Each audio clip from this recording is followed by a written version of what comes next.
everyone, it's your Congresswoman Emilia Sykes, and here at what looks like the House floor, but actually this is just a mural in the Longworth building. As you can see here, I'm in DC, still hoping that there is going to be a shutdown ending conversation with my colleagues on the other side of the aisle, but as you can see, no one is here. So hopefully we'll be able to answer some of your questions. We are doing a telephone town hall, some members of the Ohio delegation on Wednesday at 6 o'clock, and we really hope that you can join us. So if there's anything else we can do, if you have any other questions about the shutdown or anything else, please feel free to contact me, sykes.house.gov. Hi everyone, Debbie Wasserman Schultz here outside the Social Security building in my district in Plantation. I'm here this morning to bring breakfast to my hardworking Social Security employees who are here working hard on behalf of my constituents during a government shutdown. That doesn't have to be this way, because Republicans should be working with us in Washington, come to the negotiating table, and make sure that we can prevent explosive healthcare costs and reopen the government. In Donald Trump's America, everything is already more expensive, and Republicans seem to be okay with making that worse and letting healthcare costs explode. I have 203,000 people in my district who are facing massive increases in healthcare costs. We're getting calls from folks all over my district showing us what their premium notices are for increases. It's unacceptable, outrageous, and unnecessary. I'm here to take care of my folks to make sure that we can make life a little bit easier. But the way we can solve this is by going back to Washington, Mike Johnson calling the House back into session, sit down at the negotiating table and work this out. Do your job, Republicans. Democrats are showing up. Republicans are AWOL.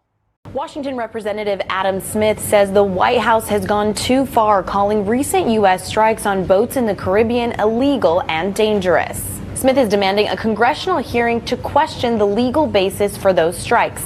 The U.S. has used military force to target boats off the coast of Venezuela and Colombia. The Trump administration claims the boats are linked to drug trafficking and narco-terrorism. Smith says those actions don't meet the threshold for self-defense and could set a dangerous precedent for presidential power. What we are doing here is illegal. It amounts to an extrajudicial killing. The president of the United States simply deciding that there's somebody that he wants to kill and killing them without legal justification. And that is an extraordinary expansion of the power of the president of the United States. And I think it's very dangerous. The White House and Pentagon are defending the strike, saying the targets were vessels linked to narco-terrorism networks moving drugs through the Caribbean. Smith says he wants the hearing to shine a light on the operations and reestablish congressional oversight, warning that continued strikes could escalate tensions across Latin America. Where do things stand in your opinion right now? Well, in the House of Representatives, we did our job. We simply extended the Biden-Schumer budget that everybody voted for a year ago, and then did it again in March. We did it a third time to get to November 21st. And because Chuck Schumer now has the far left base that he's trying to please and water their grass, he has to do this show where he shuts the government down to show that he's fighting his nemesis, Donald Trump. And sadly, it's putting federal workers, making them pawns in a chess game just to protect his credibility with the far left. I heard all that stuff about the ACA. The reality is those were Democrat extras that were passed in 2021, and the Democrats set them to expire in 2025. We've got people in the Republican Party that see some value there, but I will tell you, there's a lot of fraud in that program. There's a lot of folks out there that are making pretty decent money, and they're paying $2.50 a month for their health insurance. So I think we need to get to the bottom of that. That's not something we can do with a gun to our head because we've got this shutdown looming. Meanwhile, you've got TSA agents that aren't being paid. You've got members of the military not being paid. A sailor on a aircraft carrier in the Mediterranean is going to bed at night wondering how his wife back in Norfolk, Virginia is going to put food on the table next week. Listen, this is not the way to run the government. This is not the way to get people's attention by fighting something that is so straightforward. And that's just a simple extension of a budget they've already voted for. Cruz, thank you. I just want to take a further moment to acknowledge the work of this committee, you and Senator Cantwell, for the efforts to bolster the safety of our national airspace system.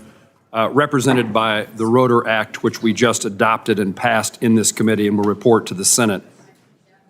It brings back memories of January 29th. Those memories are certainly real for me, but more real for others in the room and many across the country and around the globe.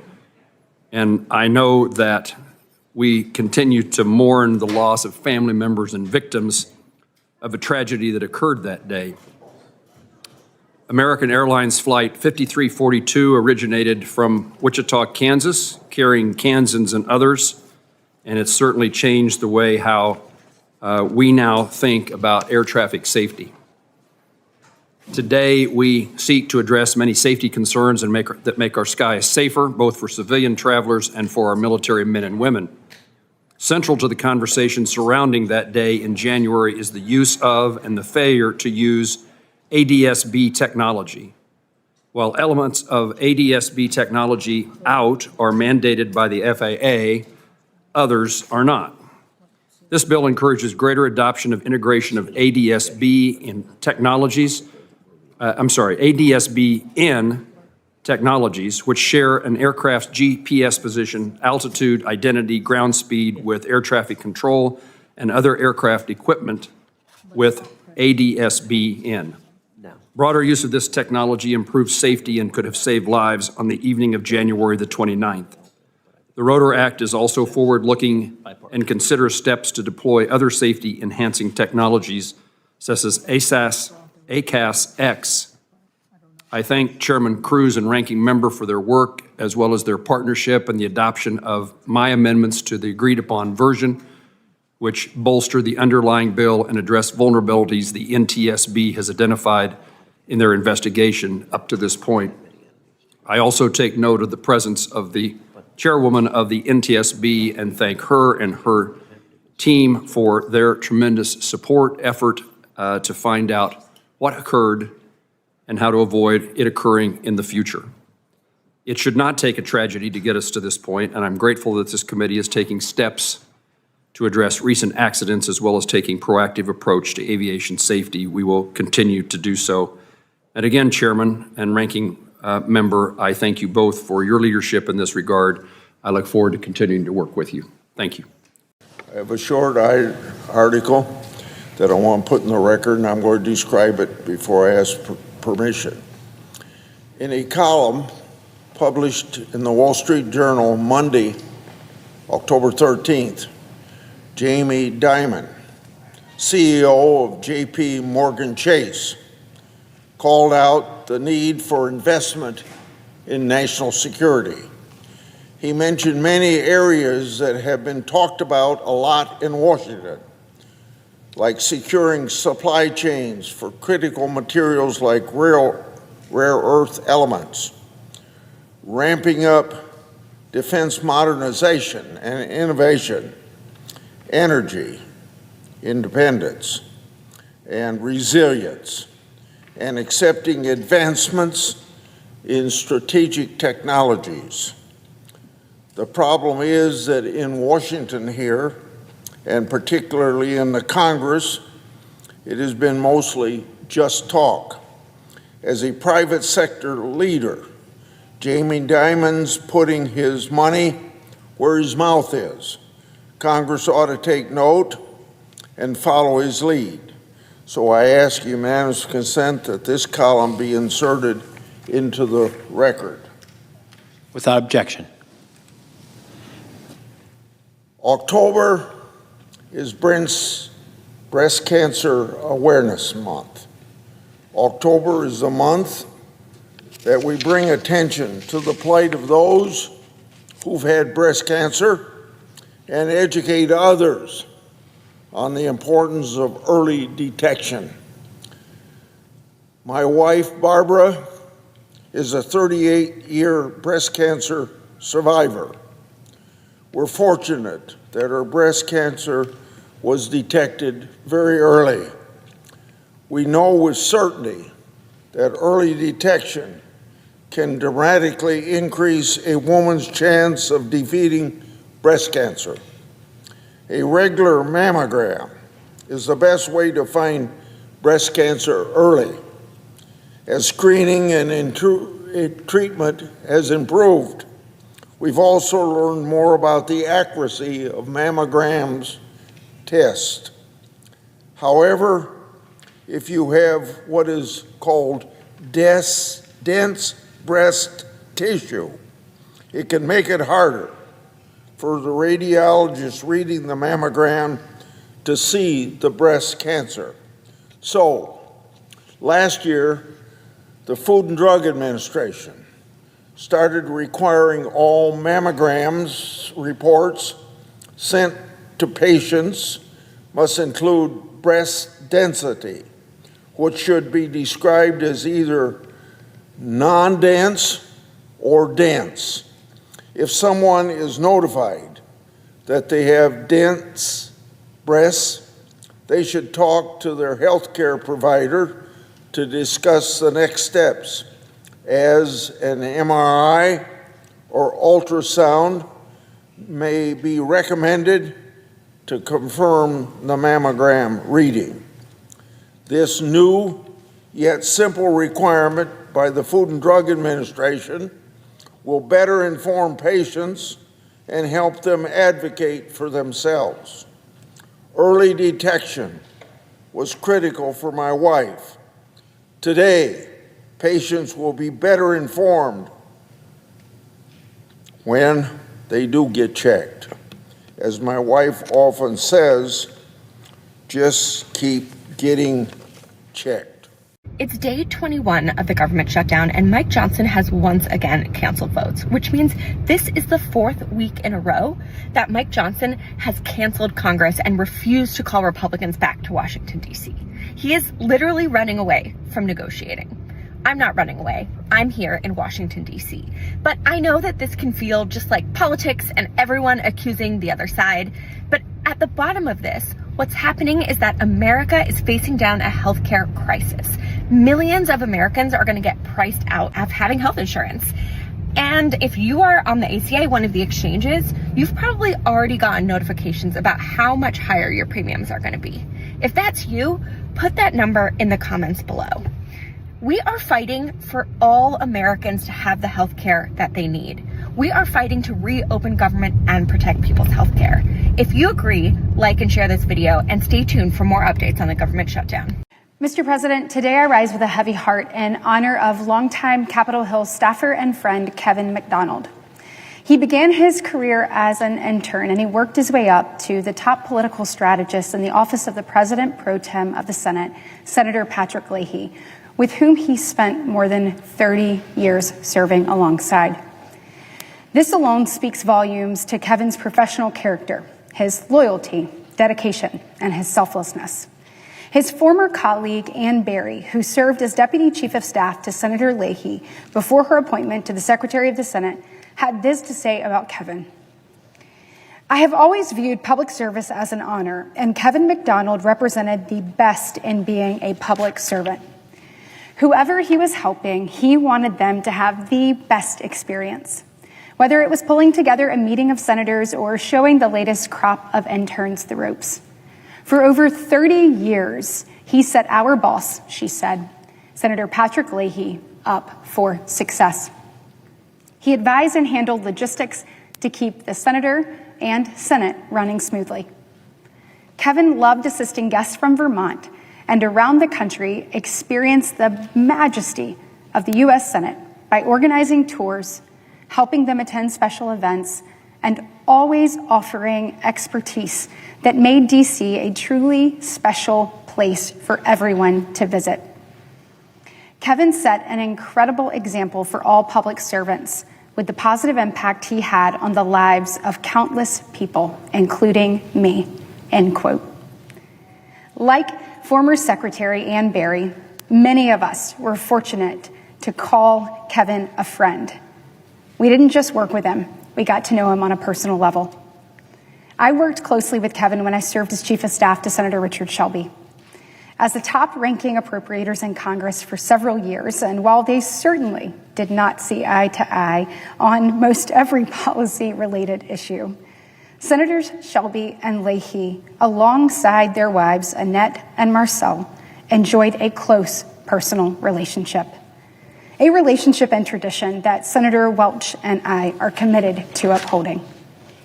Their teams benefited tremendously from their friendship as well. Kevin and I had the privilege of joining Senators Shelby and Leahy on many congressional delegation trips around the world, and I will forever cherish my time with Kevin as we learned a great deal from our bosses on those trips and in this chamber. His friendship meant the world to me and all who knew him, including Toni Marie Higgins, Chief of Staff to Senator John Boozman. She said this of Kevin, quote, "He was one of the best colleagues I have ever had the privilege of serving with in the Senate. Whether we were part of a congressional delegation or attending events in D.C., he brought energy, joy, kindness to every single moment. His presence made every experience more meaningful and a lot more fun," end quote. And I couldn't agree more. He truly radiated light and kindness, and we were all better because of it. Although Kevin touched many lives, and some in this chamber, some outside, in Vermont, across the country, Kevin was first and foremost an integral part of Team Leahy. I know his decades of service meant the world to Senator Leahy and his wife, Marcelle, who had this to say about Kevin.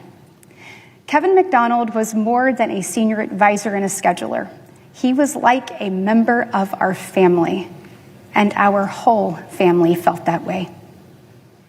My thoughts and prayers are with all of those who loved Kevin. Brian, Tom, his nephews Declan and Griffin. While many members of Congress receive their day in the sun for their devotion to our great nation, staffers can often be overlooked, and their tremendous contributions cannot be undervalued. This institution, the state of Vermont, the country is better for the service of Kevin, and there are few more deserving to be recognized than him. So I am honored to stand here today on the Senate floor and remember his life and legacy. Thank you, Mr. President. I yield the floor.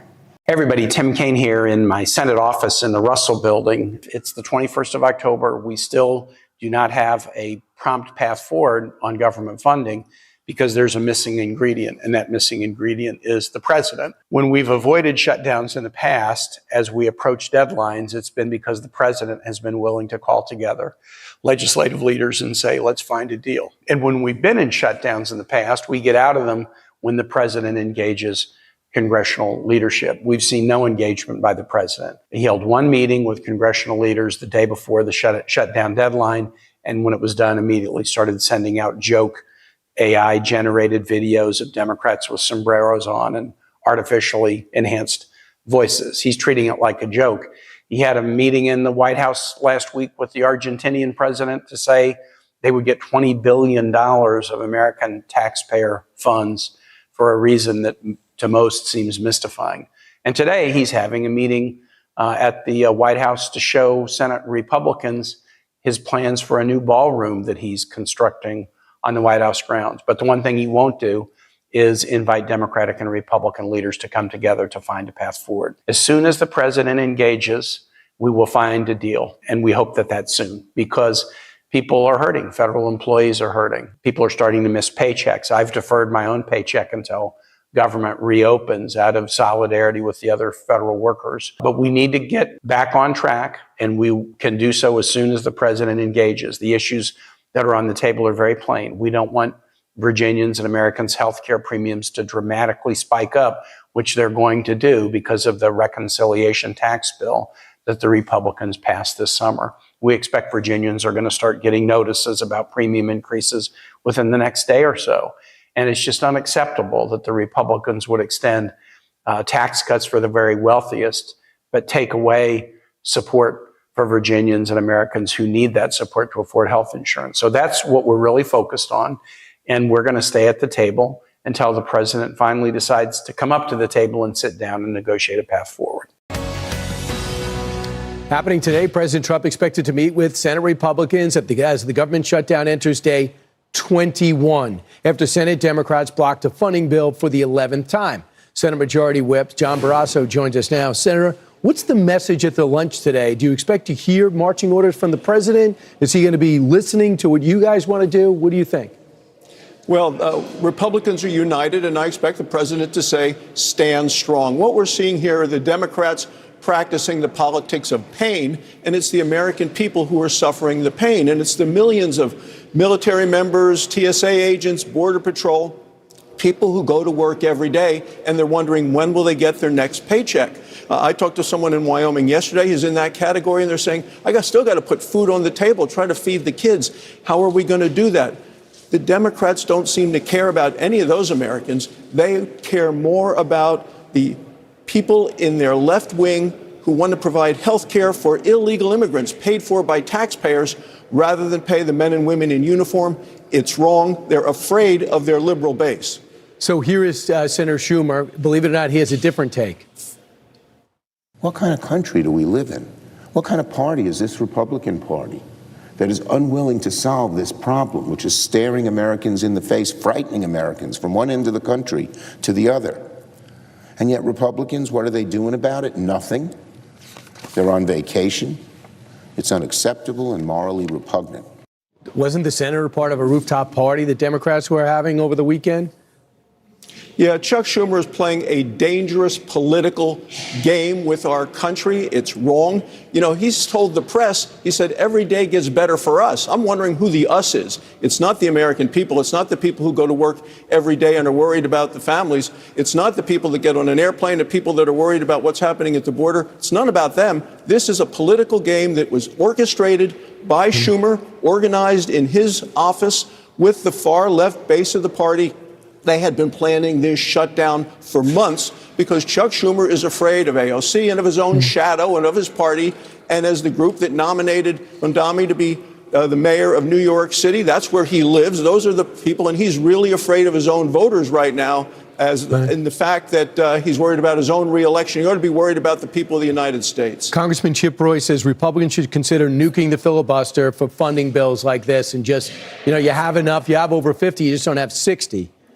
Real quick on that, because I want to get to Israel, too.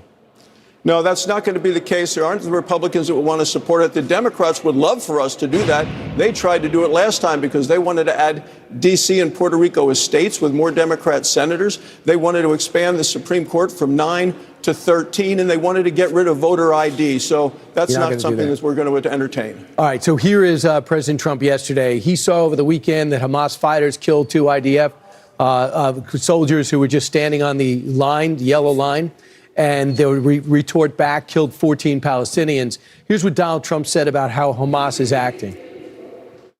We have a peace in the Middle East for the first time ever. We made a deal with Hamas that, they're going to be very good, they're going to behave, they're going to be nice, and if they're not, we're going to go and we're going to eradicate them if we have to. Hamas has been very violent, but they don't have the backing of Iran anymore. They don't have the backing of really anybody anymore. They have to be good. And if they're not good, they'll be eradicated. I believe Iran's still sending them arms. Now, J.D. Vance goes over there today, the vice president. I also saw pictures of Jared and Steve Woodcock with the hostages. What should the message be, do you hope, today in Israel? Well, the president is really showing what U.S. President Trump is as a global leader. He has promised and is keeping his promises of peace through strength. 2 weeks ago, nobody would have ever imagined or believed that they could have gotten the hostages out and back, the alive hostages. President Trump delivered. There's now a pathway to peace. There's still a long way to go, but we're seeing peace through strength. I mean, consider what it was like with Joe Biden in the White House, the weakness of wishful thinking. President Trump took decisive action with regard to Iran, knocking out their nuclear capacity. What we're doing is the right thing. Now, there's still the 20-point plan that the president has put in place. There's a long way to go, but I think we're on the right path to a lasting and successful peace in the Middle East, thanks to President Trump. All right. Thanks, Senator. We'll look forward to making some progress today at lunch. We'll see what happens. Appreciate it. Thank you, Brian. You got it. Hello, Oregonians. It's Congresswoman Andrea Salinas. And I just wanted you to know that our office is open and we are working for you. There may be a government shutdown, but you can call our office. You can email our office at salinas.house.gov, and you can share your stories about how this government shutdown may be affecting you at salinas.house.gov/shutdown. We'd be happy to hear from you. Mr. Chairman, who do you want to hear from? And without showing your hand, yes, sir, you too, without showing your hand, what are you looking to learn? Well, we want to hear from Jack Smith, and we've had two of his deputies come in, and they took the fifth, I think, each of them over 70 times, took the fifth to questions like, was this a political exercise going after President Trump? I refuse to answer. We asked them the question, how many other members of Congress did you surveil? I mean, we know they surveilled 8 United States senators. We know that the deputies, before they became part of Jack Smith's team, took the phone of one of your former colleague, my current colleague, Scott Perry, General Perry, took the phone of a sitting member of Congress. So we want to ask Jack Smith some questions. We'll see if he answers more than Mr. Bratt and Mr. Wyndham did when we had them in for their deposition. And Trey, I would also say this. Never forget what Jack Smith did. Put a gag order on the President of the United States, raided his home, offered what appears to be a bribe to one of the lawyers for a defendant, Mr. Woodward, and then when they did take so-called classified information from President Trump's home, they mishandled it. So they did the very thing they were charging President Trump with doing. They mishandled classified information, had to file an addendum with the court after they did so. So that's the background in history, not to mention all you went through. And then you have the fact 2 of his deputies took the fifth. So we'd like to talk to Mr. Smith. All right, Chairman, you did better than I did in law school, but I thought the Fifth Amendment only protected answers that might incriminate you. So clearly you can ask someone the name. You and I were in a hearing once where we kind of played around with what's incriminatory and what's not. How in the world can you take the Fifth unless you're trying to not incriminate yourself? And incriminate yourself for what? Yeah, I don't know. Particularly that question, like it seems to me, had been pretty simple for the deputies when we asked them, was this a political exercise that Mr. Smith's special counsel was doing? Was it politically motivated to go after President Trump? I refused to answer. I exercised my Fifth Amendment liberties was the response. So how many others did you surveil? I think that's important to know. I mean, the fact that we figured out that it was 8 United States senators, a member of Congress, and then they took the phone of another member of Congress, my guess is they probably did get the toll analysis, the phone records of other members of Congress. We don't know yet, but that's something we're certainly going to ask them. So, yeah, I don't get it either, but we're going to give Mr. Smith an opportunity to respond. All right. Even when President Trump won in 2016, and I was working alongside, primarily under you, we had a hard time getting information from DOJ. So how cooperative has the department been this time around? Yeah, great question. And you know Kash Patel because you worked with him both when you were on the Judiciary Committee and maybe more importantly when you were on the Intelligence Committee working with Chairman Nunes. So Kash has been great. We've gotten all kinds of information on a number of issues that they just refuse to. Best example is probably the memorandum from the Richmond field office that said basically if you're a pro-life Catholic, the FBI was treating you as an extremist. And we got all kinds of information that Director Wray and the Garland Justice Department wouldn't give to us. So I've been very pleased with Director Patel, Attorney General Bondi, Deputy Attorney General Blanche, and their responsiveness to Congress and getting us information we have long sought. We have asked for years, and now we're finally getting it. Well, we are going to be tuned in when government reopens and this hearing takes place. We might have to sit there and listen to a lot of Fifth Amendment invocations, but I want you to keep in the back of your mind, it's supposed to protect you from incriminating answers. I don't know what Jack Smith is worried about that might incriminate him, but we will find out when Chairman Jim Jordan has his hearing. Thank you, as always, Mr. Chairman, for joining us on a Sunday night. Well, Trace, it's pretty striking that the House of Representatives hasn't come to work for weeks. And what you did just play Chuck Schumer saying was, we need to sit down and negotiate a way to avoid huge increases in health care for millions of Americans, which kicks in on November 1. I support that. President Trump ran on lowering our costs and making Americans healthier again. And what's going to happen to millions of Americans on the Affordable Care Act exchanges November 1 is that their health insurance rates will go up dramatically. In Delaware, our insurance commissioner has already published rates that say health insurance will cost more than at any point since the last Trump administration. There is a way forward. We could negotiate around this. There's a letter circulating now by 13 House Republicans urging Speaker Johnson to bring them back into session and negotiate to fix this urgent, imminent rise in health care costs that'll impact all Americans. Jonathan was